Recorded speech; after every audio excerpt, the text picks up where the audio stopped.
4 اعمال کا ذکر ہے، کثرت سے انجام دیجیے۔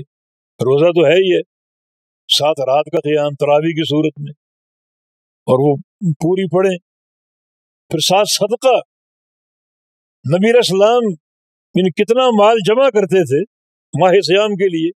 جب رمضان آتا تو آپ کا صدقہ جو وہ تیز رفتار آندھی کی رفتار سے بھی زیادہ ہوتا، دن رات خرچ کرتے۔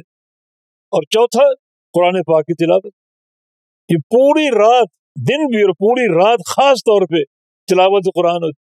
نبی علیہ السلام کو معمول کیا تھا؟ عشاء کے بعد نفل کا اہتمام، تراویح کا اہتمام، وہ بھی لمبا قیام، لمبی قرات، لمبے سجدے۔ اور جب فارغ ہوتے تراویح سے یا قیام اللیل سے تو جبریل امین پہنچ جاتے اور قرآن کا دور شروع ہو جاتا۔ بمشکل آپ سحر ہی کر پاتے، پوری رات آپ کا گزرتی یہ قیام اللیل اور قرآن کی تلاوت کے ساتھ۔ اور قرآن اور رمضان دونوں کو ساتھ ملا کر رکھو، جوڑ کے رکھو، روزے کی حالت میں بھی اور راتوں کو بھی قرآن کی کثرت سے تلاوت کرو۔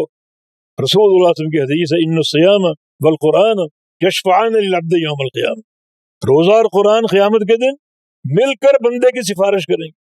قرآن کیا ہے؟ صفت الرحمن، صفت الرحمن آپ کے لیے سفارش کر رہا ہے۔ اور روزہ جیسا عمل بھی، روزہ کیا کہے گا؟ یا رب انی منعتہ من الشہوات، اس کو میں نے کھانے پینے سے روکا، فشفعنی فیہ، میری شفاعت اس کے بارے میں قبول کر لے۔ قرآن کیا کہے گا؟ انی منعتہ من النوم، اس کو میں نے رات کو سونے نہیں دیا، فشفعنی فیہ، میری شفاعت اس کے بارے میں قبول کر لے۔ اور حدیث کے آخری الفاظ کیا ہے؟ فیشفعان، دونوں کی شفاعت قبول کر لی جائے اور بندے کی بخشش کا اور جنت کے داخلے کا پروانہ جاری کر دیا جائے گا۔